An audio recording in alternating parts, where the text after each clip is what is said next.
먼저 첫 시간에 뼈에 관해서 좀 알아보도록 하겠습니다. 자, 한의학 문헌 중에 뼈에 대한 지식을 다룬 문헌들이 꽤 있습니다. 꽤 있는데 여러분들이 의학사 시간에 그렇게 많이 배우지 않고요. 그 다음에 여러분들이 임상을 하면서도 뼈에 관한 지식을 다룬 책들을 직접 접할 기회는 많지 않습니다. 왜냐하면 여러분들은 이제 주로 한약 처방이나 침부 치료를 하는 의사이기 때문에 그렇습니다. 이 뼈에 대한 지식을 다룬 책들은 주로 이렇게 법의학과 관련된, 즉 검시에 관한 책에서 많이 다루고 있습니다. 그리고 고대에는 그 종합의서에서 이것을 다뤘어요. 그래서 예를 들어서 성제총록이라고 하는 송대에 편찬된 종합의서가 있는데요. 여기에 일부 편장에서 뼈의 지식을 수록을 하고 있고요. 정치중승이라고 하는 이거는 인상의학 소설 성제총록과 마찬가지지만 정치중승 이 책도 종합의서죠. 여기에도 일부 뼈에 관한 지식이 들어있고요. 의정분강도 그렇습니다. 근데 이렇게 종합의서의 일부 편장에서 뼈에 대한 지식을 수록하기도 하지만 주된 부분은 법의문헌, 그러니까 법의학적 검시를 다룬 책에서 많이 다뤘습니다. 대표적인 것이 송대에 만들어진 세원록이라고 하는 책이죠. 이 책이고요. 그 외에 이게 이제 후대에 이 법의학 서적들이 여러 가지가 편찬됐어요. 그래서 세원록 상이라든가 그 무원록이라든지 우리나라의 준수무원록이라든지 이런 책들이 만들어졌죠. 그런 책에서 뼈에 대한 지식들을 다루고 있고요. 중요한 역사적 사실이 하나 좀 기록해야 될 것이 있는데요. 검골독역이라고 하는 것을 1770년대에 제가 지금 정확하게 기억은 못하겠는데요. 아마 의룡제 시대였으려 생각이 되는데요. 지금 정확한 게 아니라 한번 찾아보세요. 청나라 때 검골독역이라고 하는 것을 관에서 정부에서 배포를 합니다. 이거는 검골도와 검골격을 합친 문서인데요. 검골도는 뼈를 검사하는 그림이에요. 보여드리겠습니다. 그 검골도를 가지고 거기에다가 검시를 해서 어느 뼈가 문제가 있다, 어느 뼈가 부러졌다, 아니면 어느 뼈에 칼로 상처가 나 있다, 이런 것들을 다 기록을 하는 겁니다. 그 표준 도해를 정부에서 배포를 합니다. 그것을 검골도라고 했고요. 그 다음에 이 표 형태로 어느 부분에 어느 문제가 있다 하는 것을 쭉 이렇게 적게, 검시관이 적게 하는 표가 있어요. 그것을 검골격이라고 했습니다. 이 두 가지를 합쳐서 검골도격이라고 해서 정부에서 배포를 했어요. 각 관청에. 그래서 이게 이제 표준적인 검시 자료가 됐습니다. 그래서 여기서 기록을 해놓고 그 기록을 보관하게 했던 거죠. 이게 중요한 사건이고요. 기타 이제 고락 전문 저작들도 일부 있는데요. 대표적인 게 석골이라고, 골에 대해서 풀이한다라고 하는 석골이라는 책입니다. 아주 짤막한 책입니다. 이것이 있고요. 일본에서 나온 책으로 골경이라고 하는 책이 있어요. 정확한 시기를 알 수는 없지만. 그리고 중국의 허련이라고 하는 사람이 쓴 전신물도보전이라고 하는 비교적 실증적인 입장에서 쓴 이런 책들도 있습니다. 그리고 임상의학 쪽에서는 종합의사 외에 이 상과라고 하는, 우리나라의 임상학과 분류에는 상과라고 하는 분류가 없지만 대체로 이제 재활의학과에서 다룹니다. 중국에는 상과라고 하는 분류가 있는데요. 인체 여러 이제 손상들을 다루는 임상분과입니다. 이 상과 쪽에 문헌에 이 뼈에 관한 지식들이 들어있죠. 크게 보면 이제 근골격계 질환에 관한 여러 임상 문헌에 흩어져서 여러 지식이 나타난다고 볼 수가 있습니다. 중국의 상과에 관한 중요한 문헌이 상과보요라고 하는 그런 책이 있어요. 이 상과보요. 여기에 이 뼈에 관한 지식이 꽤 등장하고요. 일본에서 정골범이라고 해서 뼈를 다쳤을 때 그것을 손으로 정복하기 위한, 바로잡기 위한 그런 지식들을 종합한 책으로 정골범이라고 하는 우수한 서적입니다. 이 책이 있는데요. 최근에 한글 번역서도 나왔어요. 관심 있는 사람 한번 살펴보세요. 이 정골범의 뼈에 관한 지식들이 자세히 들어가 있고요. 정골신설 이런 책들에서도 뼈에 관한 지식들을 볼 수가 있습니다. 대체로 보면 임상의학서에서 많이 다루지는 않았어요. 이 고락 지식을. 그래서 여러분들이 많이 접하지는 못할 겁니다. 앞으로 임상을 하더라도. 그렇지만 동아시아 전통에서도 분명히 이런 고락 지식들이 있었고요. 여기에 대해서 오늘 좀 정리해서 이야기를 하려고 합니다. 대체로 보아서 여러분들이 알고 있는 고락 지식으로 19세기 전, 18세기까지의 고락 서적들에 대해서는 충분히 여러분들이 다 이해할 수 있는 정도의 수준입니다. 그런데 19세기 정도의 고락 서적은 여러분들이 조금 여러분들이 가지고 있는 지식보다 조금 자세한 해부학 지식을 가지고 있어야 대조가 가능할 겁니다. 그 이전의 것은 그렇게 어렵지 않게 여러분들은 다 볼 수 있어요. 그렇습니다. 그만큼 좀 부정확한 면도 많고 그렇습니다. 지금 이게 아까 제가 검골도격기라고 하는 문서가 청나라 때 배포가 됐다고 했죠.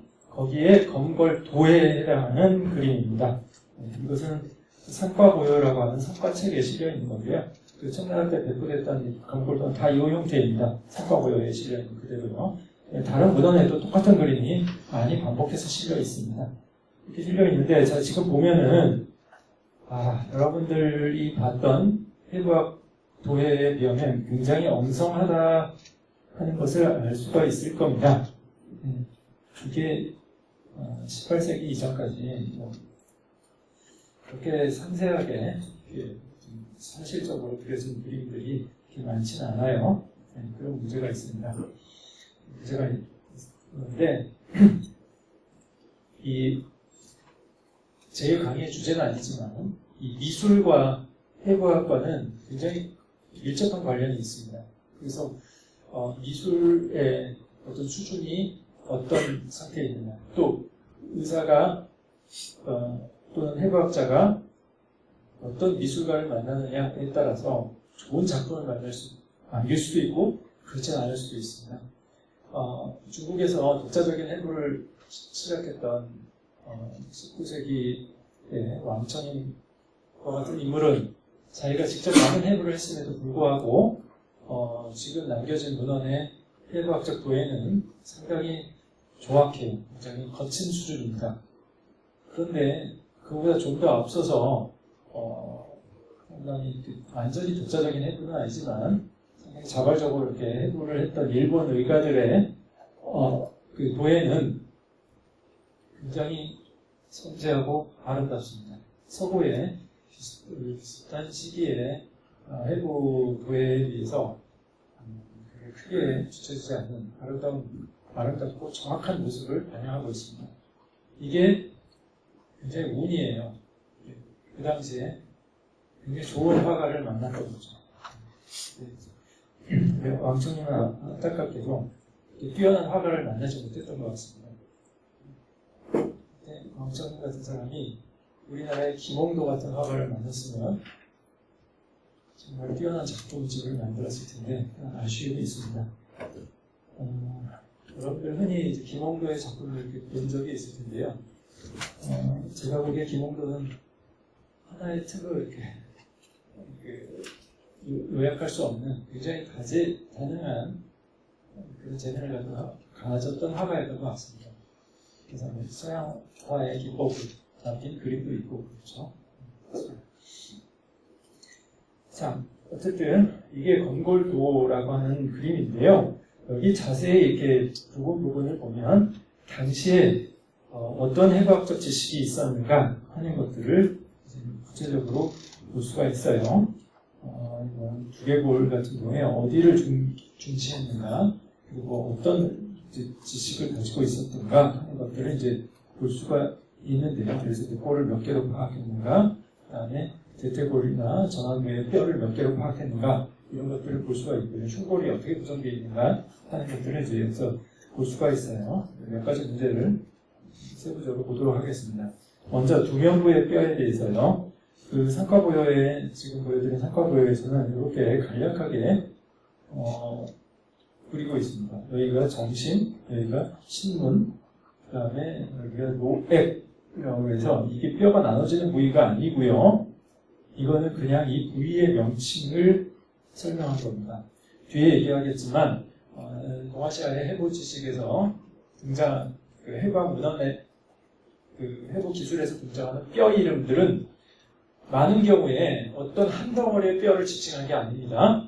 그냥 손으로 촉지되는 어떤 돌출부, 이거를 그냥 무슨 골이라고 이야기한 게 많아요. 그리고 그냥 부위명인 경우가 많습니다. 이걸 좀 주의해야 돼요. 이거를 시신을 이렇게 다 발라내가지고 거기에 한 덩어리들을 뼈를 분리해서 그 뼈의 이름을 붙였던 게 아니라는 겁니다. 물론 나중에 그런 작업도 하긴 했지만 그렇습니다. 그걸 좀 주의해야 돼요. 그리고 이것은 조금 더 후대에 19세기에 허련이라고 하는 검시관입니다. 이 사람이 그린 전신골도 고정의 뼈의 모습입니다. 조금 더 이제 상세한 모습들이 나와 있으나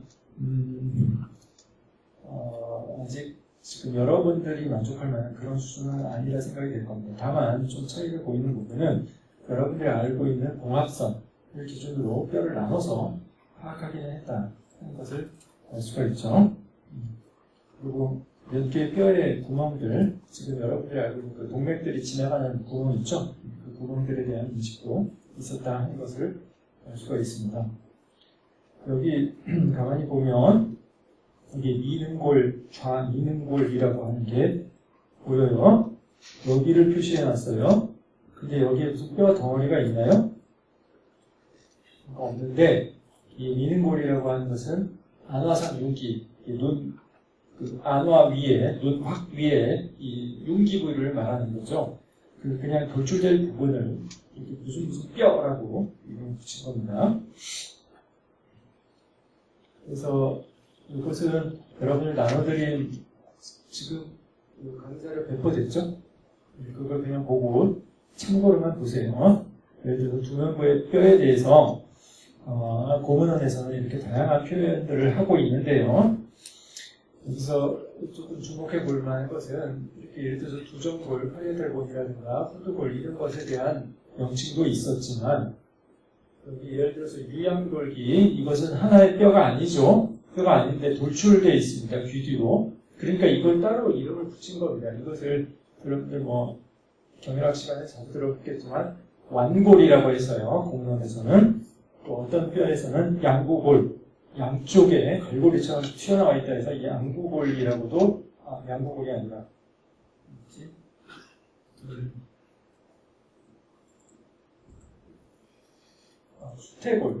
수태골이라고도 했어요. 그래서 이 어떤 돌출된 부분을 따로 이렇게 무슨 골이라고 붙인 예들이 많이 보입니다. 그리고 예를 들어서 그 무게의 윗면 이 부분은 그냥 상악골의 일부죠. 위턱뼈의 일부인데 그거를 옥당골 이렇게 따로 이름을 붙인 거예요. 그래서 한 구역에 무슨 뼈라는 이름을 붙인 경우도 꽤 있다 하는 것을 이걸 보면은 알 수가 있습니다. 이게 여러분들 지금 여기 우리 캠퍼스의 남쪽으로 가면 큰 강이 하나 흐르죠? 무슨 강이 흐르죠? 낙동강이 흐르죠? 네. 낙동강을 삼국시대에는 이 지역에서 낙동강이라고 부르지 않고 황산강이라고 불렀다고 합니다. 황산이라고 하는 게 지금 그 낙동강 옆에 황산에 공원 있죠? 예, 그 황산인데 누를 황자. 이게 그 당시에 이 오봉산 남쪽 산을 보면은 거기에 누렇게 보이는 부분이 많았나 봅니다. 아마도 이게 이 지역에 철이 많이 나요. 철이 많이 나는데 그 철이 많은 곳에 이제 자연적으로 산화가 돼서 산화철이 물에 흘러나오게 되는데 그런 누런 흐름들을 이렇게 형성합니다. 누런 이렇게 진흙 같은 게 쌓이는 지역을 종종 볼 수가 있어요. 근데 지금은 오봉산이 다 나무로 이렇게 잘 조림이 되어 있지만 예전에는 여기가 사람이 꽤 사는 지역이었던 것 같습니다. 근데 사람이 살다 보면 예전에는 연료를 뭐로 썼죠? 나무를 연료로 썼죠. 산의 나무들이 남아나지 못하는 그런 곳이 많았습니다. 특히 취락이 있는 곳에는. 그러니까 많이 노출되어 있을 때고 거기서 산에 이렇게 노랗게 산화철로 이렇게 누런 진흙들이 흐르는 곳이 많이 보였다고 합니다. 그래서 황산이라고 불렀다고 해요. 여기가 철의 굉장히 중요한 산지였습니다. 그래서 여러분들 지금 여기 양산 캠퍼스에 아직 건물 들어서지 않은 땅들이 많죠? 거기에 지나다니다 보면 그냥 그 철광석, 자철광입니다. 굉장히 좋은 철광입니다. 그걸 여러분들 가끔 볼 수 있어요. 관심 있는 분은 한번 자석을 가지고 이 근처에 붉게 보이는 돌을 한번 가서 붙여보세요. 그럼 그 중에 자석이 착 달라붙는 돌이 있습니다. 그게 자철광이에요. 굉장히 좋은 철광석입니다. 그게 이 지역에 굉장히 많았던 거예요. 아무튼 그래서 여기 오봉산 남쪽 서면을 황산이라고 불렀다고 하는데요. 그 이름을 따라서 낙동강의 이 지역에서 낙동강을 황산강이라고 불렀다고 해요. 그러면 또 다른 중류 지역이나 산류 지역에서는 또 낙동강을 다른 이름으로 불렀겠죠? 이렇게 각 지역마다 그 강의 이름을 다르게 부르는 그런 전통이 있어요. 고대에는요. 길의 이름도 마찬가지입니다. 무슨 길이 이 지역에서 이름 다르고 또 쭉 이어져 있지만 다른 지역에서 이름이 다르고 그렇죠. 심지어는 지금 도로명 주소에서도 우리나라에서는 각 지역의 도로명이 이어져 있으면서도 달라지는 경우가 있어요. 예를 들어서 지금 우리 캠퍼스에 이 앞에 지나가는 도로가 뭐죠? 부산대학로예요. 부산대학로인데 그게 오봉산으로 쭉 이어가죠. 네. 그러면 거기 그 길도 부산대학로가 돼야 되는데 거기는 또 이름이 바뀌어요. 오봉산 길인가 오봉산로가 이렇게 바뀌어요. 그렇게 지으면 안 되는데 현대에는 그렇게 지으면 안 되죠. 그렇게 지으면 안 되는데 우리나라 도로명 주소는 아직도 그런 체계를 사용하고 있어요. 아무튼 이 뼈에서도 그런 특성이 드러나는 겁니다. 이게 부분별로 한 그 구역을 띄워가지고 그걸 무슨 골 이렇게 붙인 예들이 있어요. 이게 고대인의 그 부분에 대한 인식 체계에서의 차이를 보이는 점이죠. 자, 이것은 전골신서라고 하는 1810년에 나온 일본의 문헌에 보이는 기계골의 모습입니다. 전골신서는 독자적인 해부 결과를 수록한 책임에도 불구하고 지금의 어떤 해부학 지식과 여러분들이 알고 있는 고학 지식과 전혀 손색이 없는 상세한 내용, 정확한 내용을 담고 있습니다. 그림만 봐도 알 수 있을 겁니다. 네. 그리고 이걸 통해서 고대의 고락 명사들이 어떻게 동정되어야 되는지, 어떻게 대조가 되어야 되는지를 잘 알 수가 있어요. 네. 네, 이렇게 이제 지금의 지식과 대차 없는 이러한 지식을 보여주는 문헌도 있지만 그 18세기까지는 그렇지는 못했어요.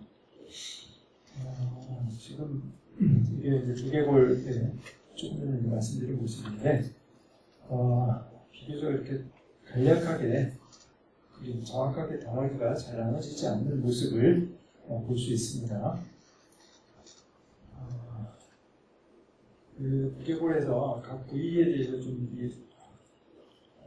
상세하게 이야기할 것들이 좀 많은데요. 예를 들어서 뭐 후두골에 대한 인식이라든가 아니면 여기에 종합선에 대한 인식이라든가 이런 것들이 좀 이야기할 것들이 있는데요. 그래서 좀 생각하고 넘어가겠습니다.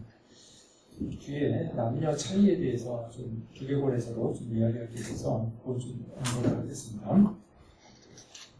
자, 그리고 상체에 대해서 지금 알아둬야 될 명칭들이 있는데요.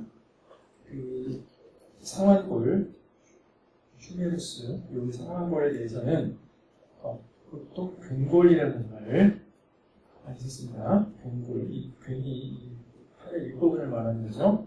근골이라는 말을 많이 썼고요. 그 다음에 여기 그 전환 뼈를 비골이라고 했는데요. 자, 여기 써놓은 걸 보세요. 전신 골도에 써놓은 말인데, 비골, 정골, 이골이다. 비골은 정골과 보골의 두 뼈이다. 라고 되어 있어요. 이 정골과 보골이라는 개념, 이것을 좀 알 필요가 있어요. 상지의 전환부하고 하지의 하퇴부, 정강이 부위에 대해서 뼈가 두 개가 있죠. 그 두 개에 대해서 정골, 보골의 개념으로 이 두 개를 나눴습니다. 두 개의 뼈 중에 좀 더 두꺼운 뼈를 정골이라고 했고요. 가느다란 뼈를 보골, 보조하는 뼈라고 해서 보골이라는 말을 썼습니다. 그래서 종종 보골이라는 말이 옛날 친구 문헌이나 상과 문헌에 등장합니다. 근데 그게 무엇인가 할 때가 있는데, 기본적으로 이 전환부와 하퇴부에 대해서는 정골, 보골의 개념으로 그 두 개의 뼈를 구분했다라는 것을 알고 계실 필요가 있습니다. 자, 그리고 이 주골이라는 말이 많이 등장합니다. 근데 주골, 팔꿈치뼈라는 뜻이죠. 근데 원래 팔꿈치뼈라는 건 따로 없죠. 네, 그냥 주두가 있을 뿐이죠. 네, 튀어나온 부분이 있을 뿐인데, 이거를 따로 주골이라는 말로 붙였어요. 네. 네. 그 과거에 뼈 이름이 이와 같습니다. 이렇게 어떤 한 덩어리를 무슨 뼈라고 한 게 아니라 뼈의 돌출부에도 무슨 뼈라는 이름을 붙인 예가 많다 하는 겁니다. 자, 그리고 이 수근골 8개의 뼈로 이루어져 있죠. 이 8개 각각에 대해서 일부 돌출부에 대해서는 이름이 존재하는데 8개 각각을 다 구분해서 정확히 얘기한 건 19세기이고요. 그 이전에는 이게 그렇게 정확하게 구분되지 않았습니다. 그리고 이 나머지 뼈, 중수골하고 그다음에 손가락을 이루는 여러 뼈들에 대해서 무슨 절이라는 말을 붙였는데요. 뒤에 다시 얘기하겠지만 한의학의 절이라는 말에는 두 가지 의미가 있습니다. 하나는 관절이라는 의미가 있고요. 이거는 지금 여러분들이 쓰는 절의 의미와 같죠. 또 하나는 그냥 뼈, 여러 개로 이어진 뼈 중에 하나, 그거를 말할 때 절이라고 합니다.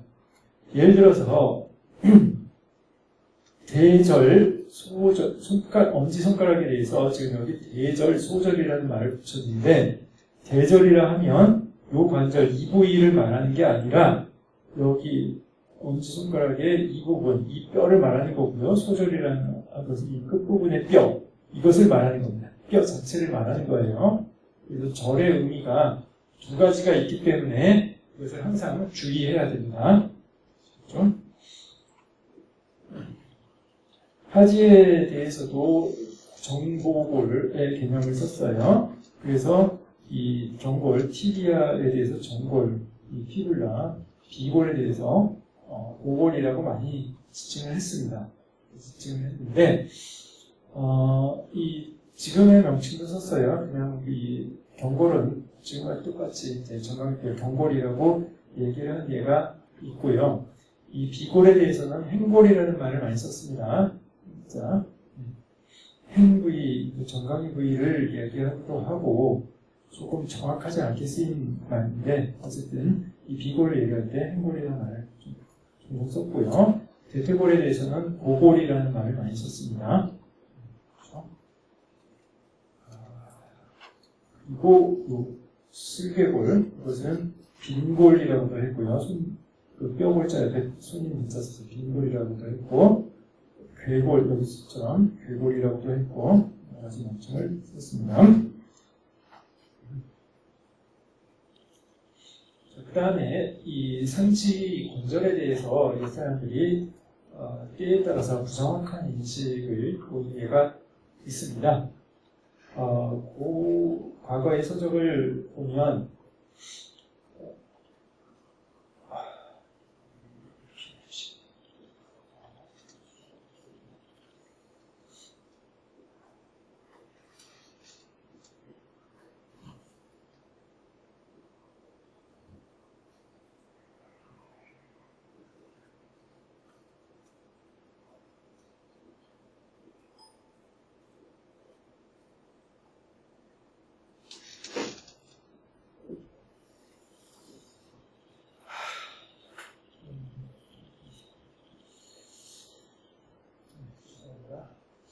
이 상지의 관절 부위에 이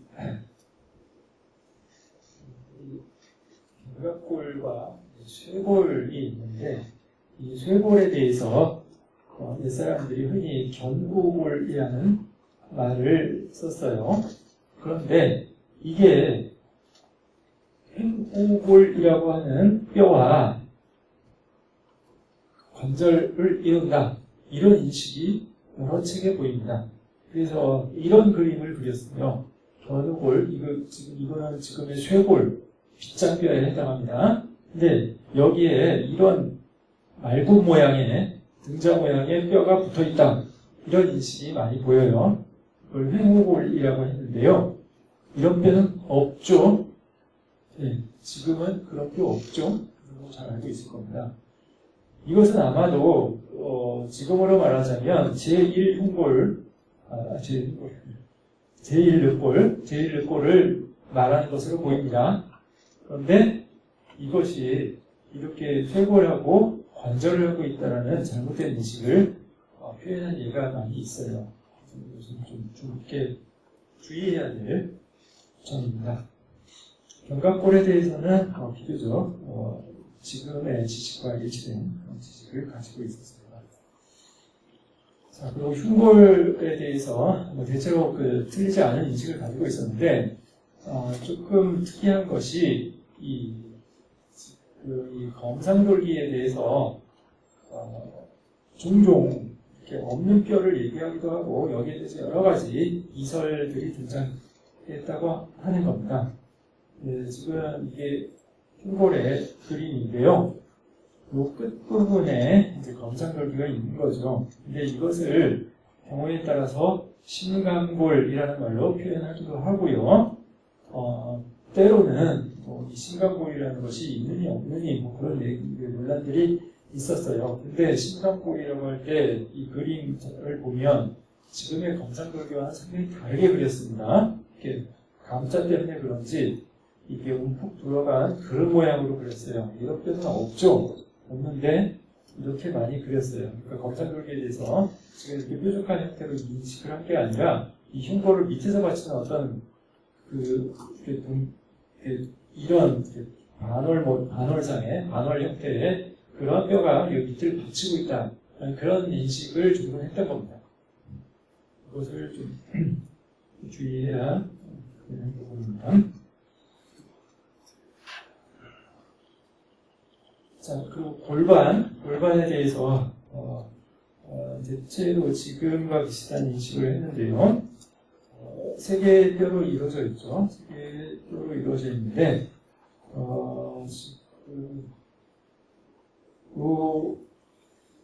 천골에 보면 엉덩뼈 여기에 보면은 여기 8개의 구멍이 있죠. 여러분들 경혈학 시간에 지금 요 반려열 추침하는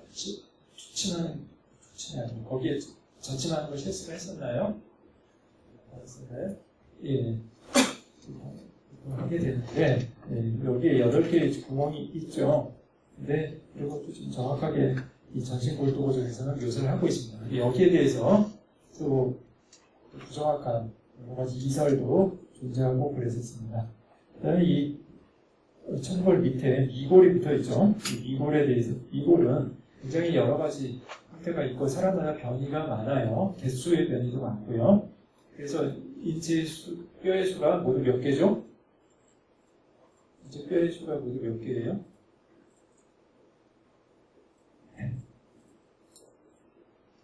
인체 뼈의 수가 모두 몇 개예요? 김지호 학생? 인체 뼈의 수가 모두 몇 개예요? 그렇죠? 206개죠. 근데 이게 사람마다 조금씩 달라서 203개, 206개 이렇게 달라진다고 합니다. 왜 그러냐면 이 미골의 수가 사람마다 좀 차이가 있다고 해요. 그래서 이제 차이가 있는데 그 차이가 별 의미가 없는 건데 옛사람들은 관심을 가지고 봤던 것 같아요. 그리고 이런 두 가지 형태가 있다 이런 걸 그려보기도 하고 또 남성 여성의 차이를 여기서 찾기도 하고 그런 일도 있었습니다.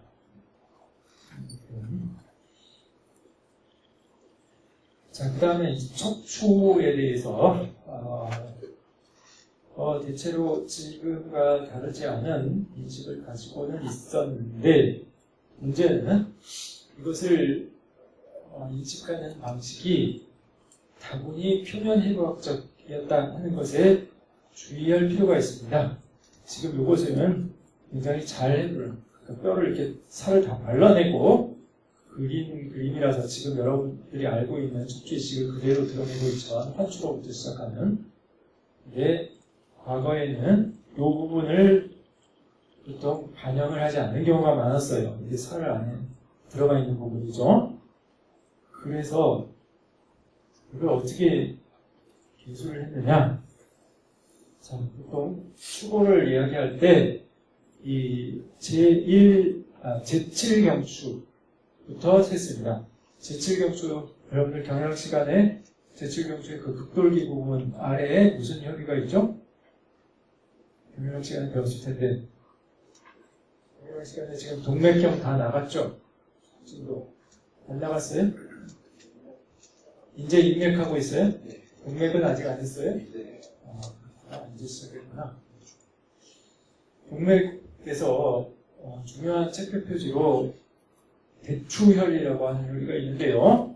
고개를 이렇게 앞으로 기울여 보면 가장 돌출되는 뼈가 제7경추의 극돌기입니다.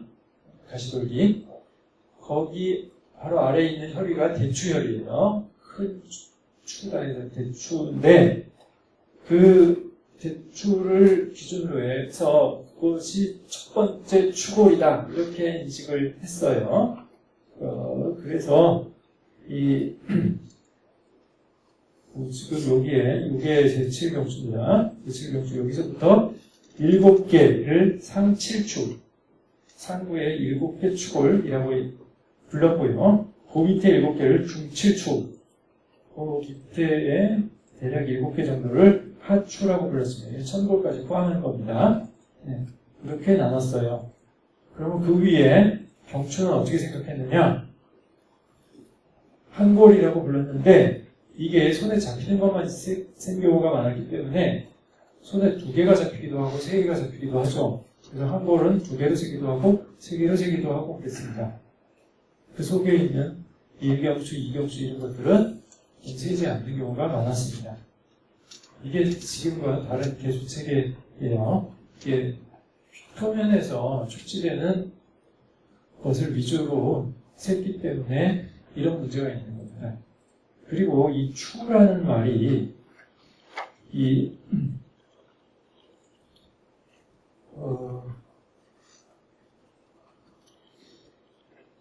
추라는 말이 지금의 이 추골, 척추뼈 자체를 의미하는 뜻으로 쓰인 예도 있긴 하지만 대다수가 극돌기를 얘기하는 의미로 쓰여 있습니다. 손으로 잡을 수 있는 그 돌출 부분, 가시돌기 부분, 그거를 추라고 부른 경우가 많았어요. 이런 이제 표면해부학적인 인식이 고대의 그 뼈에 관한 문헌을 볼 때 잘 살펴봐야 할 부분입니다.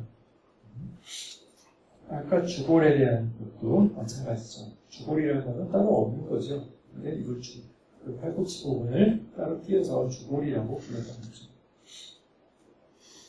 자, 어쨌든 요 척추에 대해서 상치추, 중치추, 하추 이러한 구분을 썼다. 상치추는 제7경추로부터 시작하는 7개의 뼈. 그리고 보통 위로부터 셌어요. 그래서 위로부터 세서 14추 하면은 여기 이제 요추 부분이 되죠. 그런 식으로 셌습니다. 그래서 고서에서 7추, 8추, 14추 이런 말이 나오면 그게 어딘가? 이것은 제7경추를 기준으로 해서 거기서부터 1, 2, 3, 4 세 나간 그 뼈의 위치다. 이렇게 생각하시면 됩니다.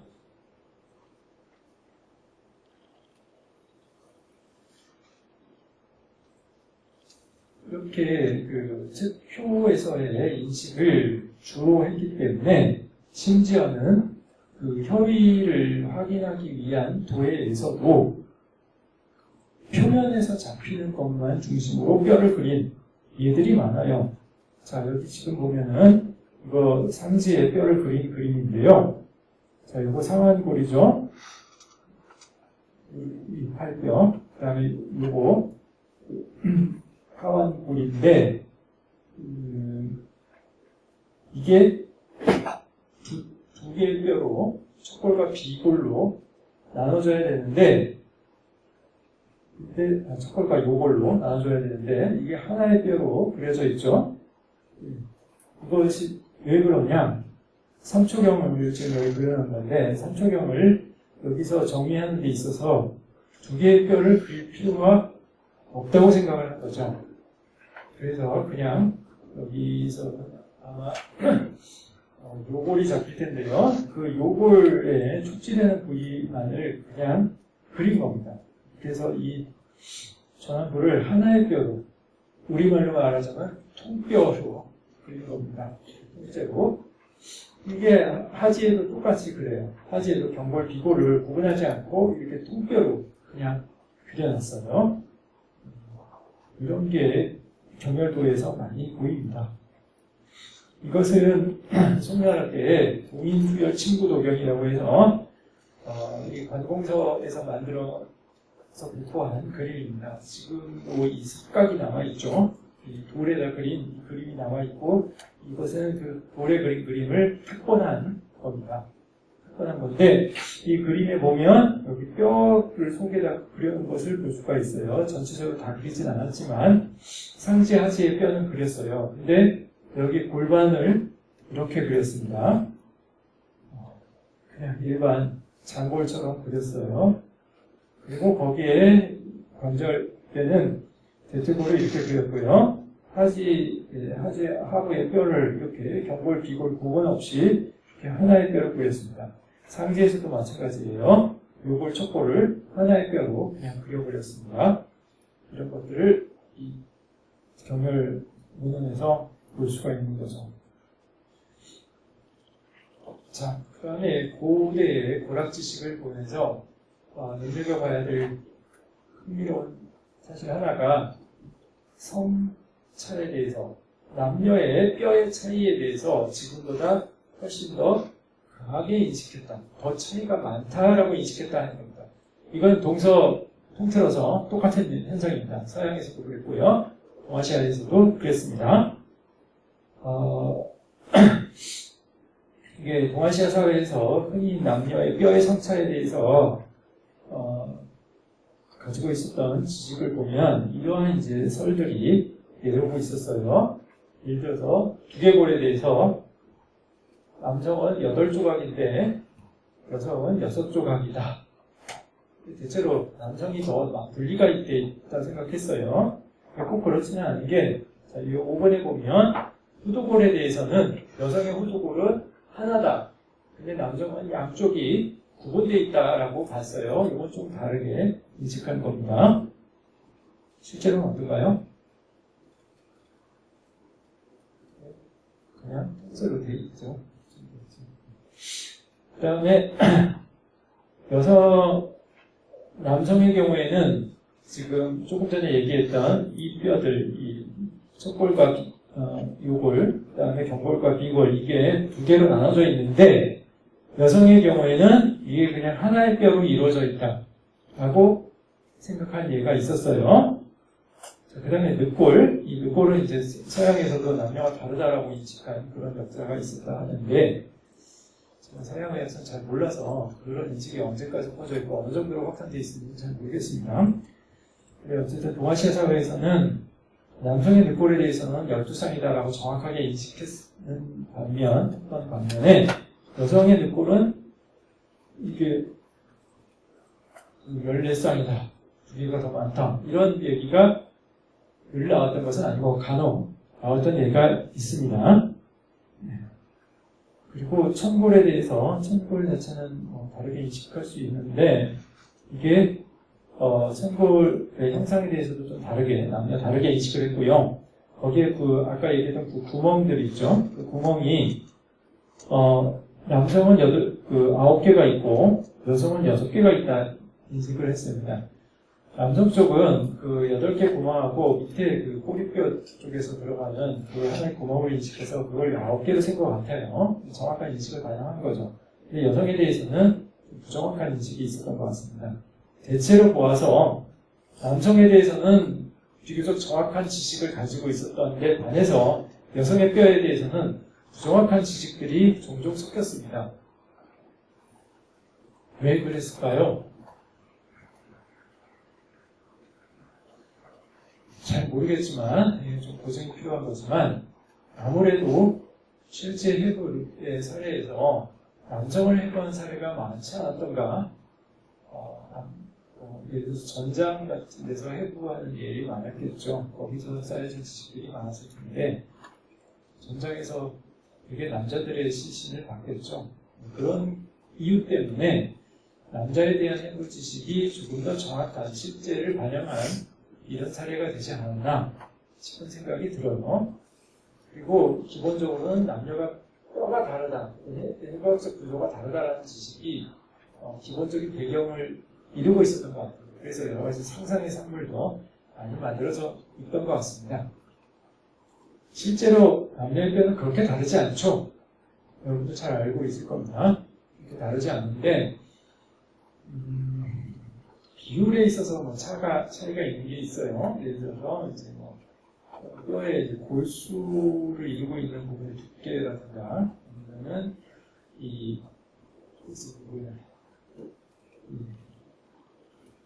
여러 가지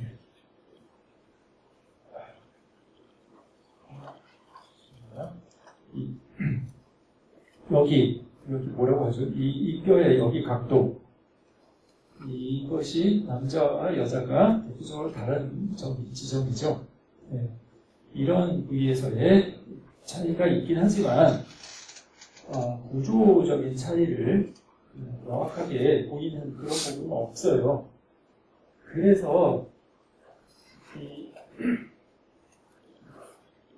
그러니까 전신골도점이라고 하는 책의 저자인 허련이라는 사람, 이 사람은 실제 검시관으로서 굉장히 많은 검시를 했던 청나라의 관리입니다.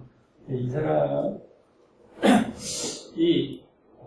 어떤 검시 기록에 쓰기를 남녀의 뼈는 전혀 다르지 않다라고 선언적으로 쓴 예도 있어요. 저희가 찾아봤더니 그렇지 않다. 이게 이제 19세기 초의 일입니다. 근데 참 흥미롭게도 이 사람이 남긴 또 책에는 일부 또 그런 뼈의 차이를 이야기하는 부분도 있어요. 아까 보여드렸던 두개골의 모습입니다. 이 사람이 남긴 저작에 등장하는 뼈의 모습인데 여기 보면 남중공이라고 되어 있죠. 여기 그 두정골에 이 봉합 부분을 이렇게 그려놨는데 남자는 이렇게 되어 있는데 여기 보면 여중공 직지 비강골 여자의 이 중간 봉합선은 그 곧게 비량골은 이 코뼈를 말합니다. 그 코뼈까지 이른다. 즉, 이 봉합선이 여기서 쭉 내려와서 여기까지 이어진다 하는 이런 이야기를 하고 있어요. 전두골까지 이어진다. 근데 남녀 사이에 이러한 봉합선의 차이가 있어요? 없죠. 근데 이러한 차이를 그림에는 좀 적어뒀어요.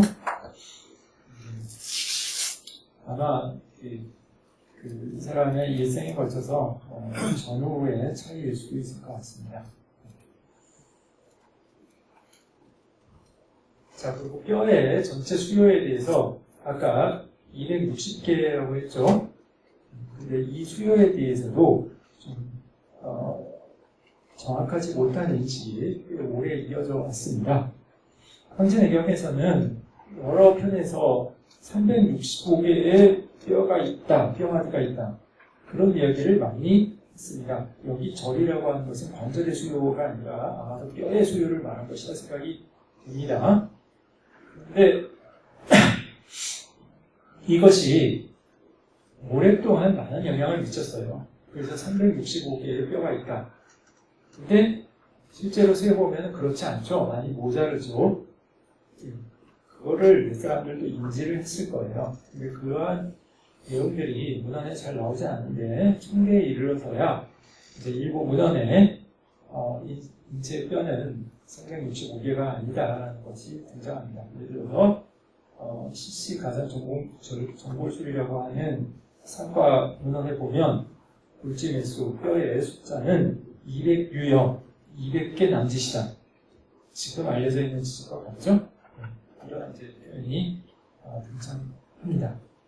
뼈의 전체 수요에 대해서 우리가 오래도록 365개다라는 그러한 설이 영향을 미치고 있었다는 걸 말씀드렸고요. 이것은 천인상설, 그러니까 인체와 자연계가 대응된다는 생각에 다분히 기반하고 있었던 그런 설명이죠.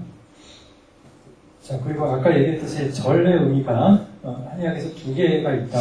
지금 여기 예경에서 365절이라고 절이라는 표현을 많이 썼는데 이 절의 의미가 관절을 의미할 때가 하나 있고 또 하나는 그 뼈 자체 이것을 이야기할 때가 있다. 그래서 지금 아까 나왔던 그림이지만 대절, 소절 이렇게 그림에 그린 것은 그 뼈 자체를 이야기할 것이다. 이 관절을 말하는 것이 아니다. 이 얘기를 이해하실 필요가 있습니다.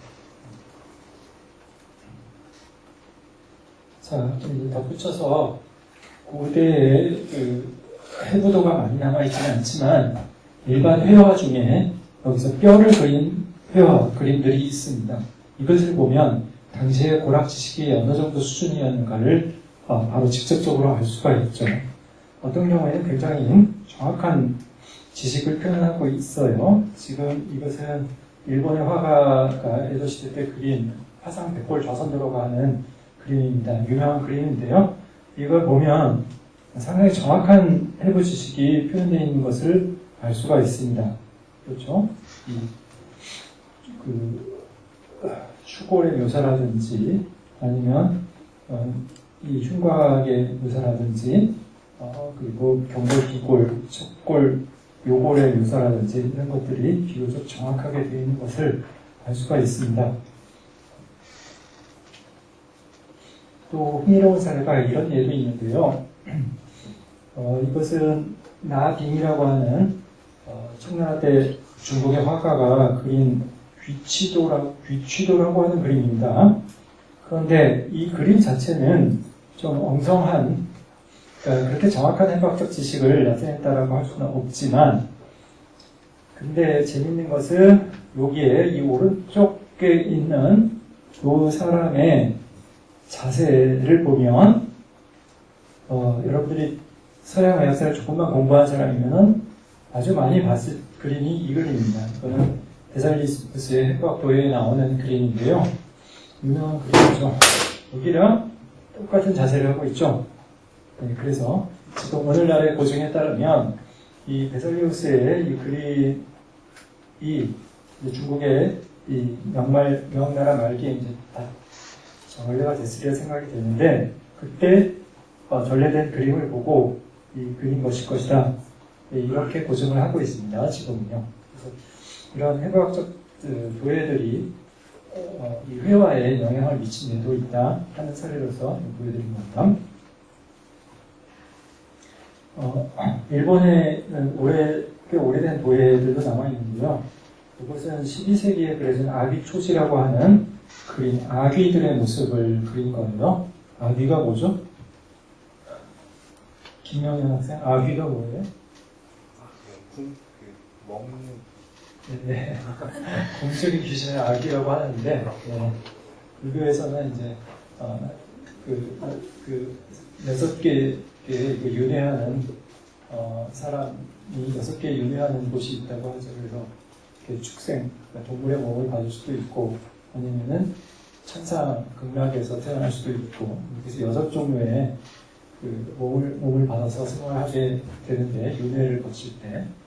그 중에 하나가 아귀가 있죠. 아귀는 늘 이렇게 배가 고픈 그런 귀신이에요. 그래서 목구멍은 바늘구멍만 한데 배는 엄청 태산만 해가지고 항상 먹어도 계속 배가 고픈 겁니다. 그걸 아귀라고 했는데요.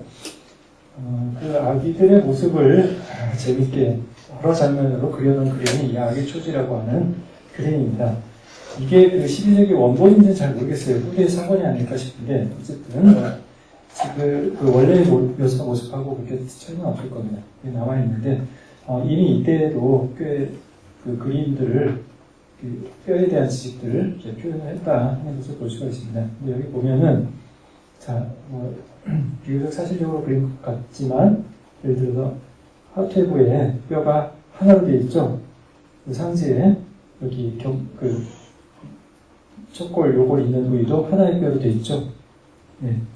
근데 이게 이제 나중에 가면 바뀝니다. 이것은 구상도라고 하는 그 일본의 그림인데요. 여기를 보면은 이게 구상도라고 하는 건 뭐냐면 사람이 죽고 나서 시체가 부패해 가죠. 그 부패해 가는 과정을 9개의 단계로 나눠서 하나하나 그림을 그린 겁니다.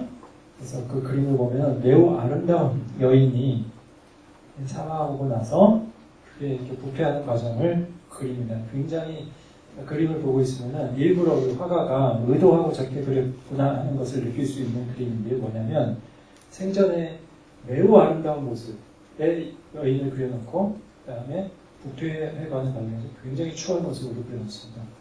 굉장히 대조적인 모습을 그리는데요. 이게 구상도라고 해서 일본에서는 굉장히 여러 가지 판본으로, 그러니까 하나의 그림이 있는 게 아니라요. 이게 여러 화가가 여러 그림을 그렸던 것 같습니다. 구상도라는 이름으로.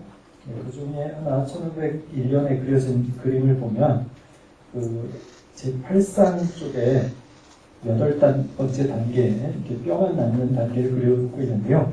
여기 보면은 이 경골, 비골이라든지 척골, 요골이 2개의 뼈로 그려져 있는 것을 알 수가 있습니다. 아귀 초지의 그림하고 좀 다르죠? 그렇습니다. 근데 이게 18세기에 오면은, 18세기, 19세기에 오면은 굉장히 정확한 그런 그림, 그런 묘사로 바뀌게 됩니다. 일본에서는 18세기 중엽에 독자적인 해부가 있었고요. 거의 같은 시기에 서구의 해부학서적이 번역해서 유입되게 됩니다.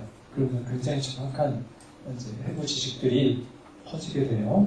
그리고 이 고락에 대해서도 상당히 정확한 지식을 갖게 되고 또 독자적으로도 그런 정확한 고락 지식을 추구하게 됩니다. 그런 것들이 이런 회화에도 그대로 나타나 있죠.